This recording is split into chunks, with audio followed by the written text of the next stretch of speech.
If normal is getting on your nerves, then you got to change something. Being mediocre was driving me crazy. Poverty, I was sick of it. So learn from your personal experience. Second, other people's experiences. That's me, other people. That's your teacher. And what that junk DNA really is epigenetics. Now, it's just a fancy word for we respond to our environment, and more aptly, we respond to stress in our environment. You can protect yourself from negativity. And that's what stops most people, negative thoughts. You can coat your mind from negativity. It's a real simple exercise to do. I do it every morning before I walk out the door. So I walk out as a positive person. You know, I get tired sometimes. That's different from being negative, because I get mentally drained from my job at times. But to coat your mind from negativity, the way you can put a coating around your mind is with one simple thing: gratitude. Gratitude erases negativity. I'm gonna show you how this works. If you wake up in the morning and you start having negative thoughts, man, this ain't my day. I woke up on the wrong side of the bed. I'm tripping, I just don't feel myself. Every time you feel, in the middle of the day, if you feel yourself doing that, stop, just stop for a second. That's your friends, colleagues, the people you meet that can pass along to you their experiences, what's happened to them, the mistakes they made, how they corrected them, how they changed their health, and changed their bank account, and changed their income, and changed their future. Other people. Now, there are two kinds of people to learn from. One is failures. It's too bad failures don't give seminars, right? That would be valuable.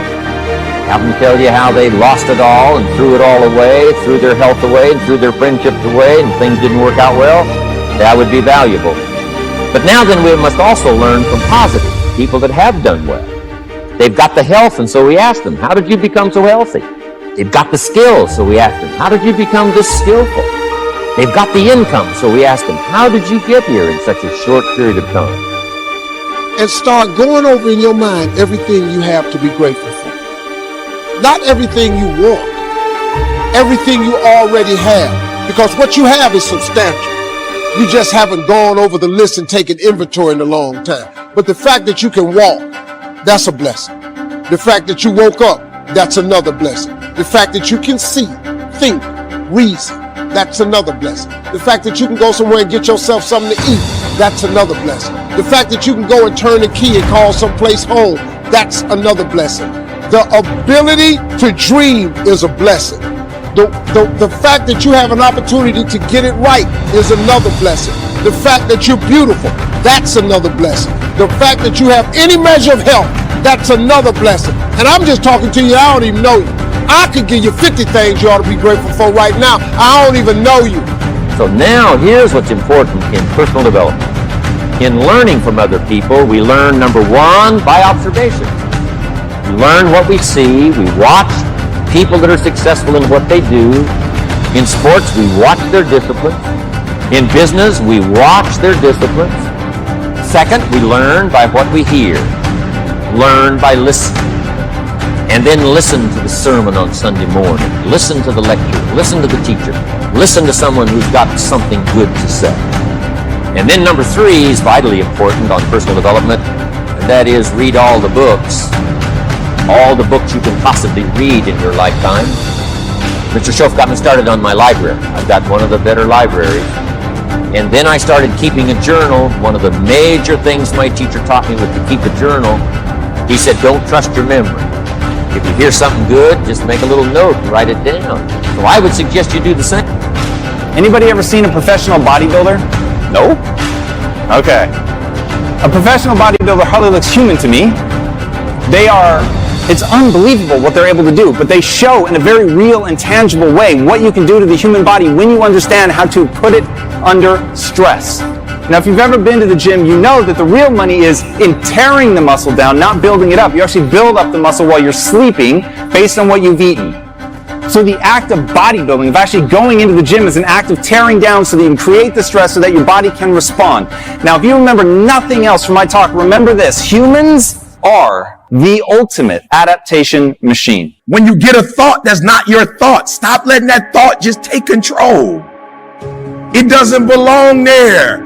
Anything that's not in alignment with your dreams and your goals, let it go. And so you're going to stop in the middle of the day with your phone, and you're going to put your earphones on, and you're going to listen to whatever you listen to, and you're going to take 5 minutes, 10 minutes, however long it takes, and you're going to get out of that funk. Okay, how many of y'all, you get into a funk sometime? Let me see your hand, be honest.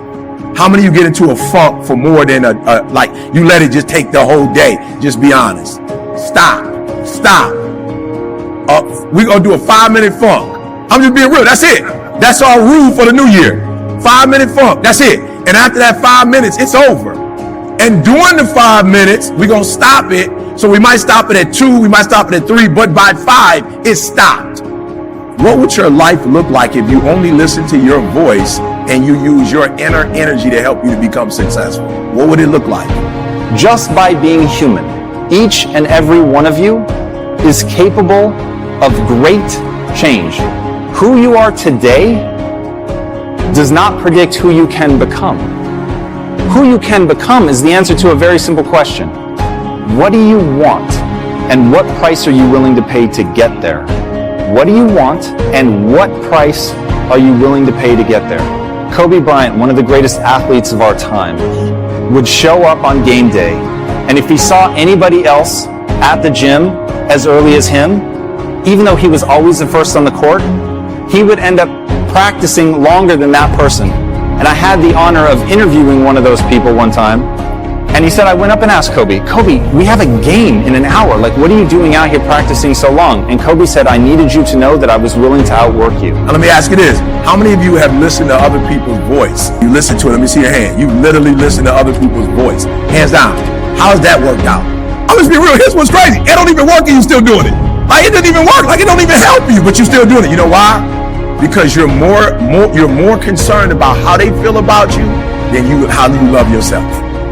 And you got a love problem and you need to fix it. You don't love yourself and you need to fix that. Why? Because you're concerned about what they think. They're not even you. And so we're going to fix our thinking. We're going to channel our energy, and this is going to be the best year of our life. Does that make sense? All right, today is all about you. This is all about you. All right, I'm going to watch some tape later, and I'm going to get some of this stuff for myself. So I love when CJ come up and Josh come up, because I get to learn. And we got a powerful second day for you. I love y'all so much that I think it was 2018. I heard, okay, so do me a favor. Stop being deep and take everything you learn and use it. And in that game, they ended up winning. And that lesson stuck with that guy forever.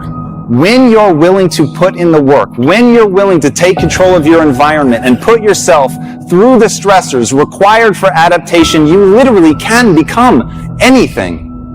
And my life is proof of that.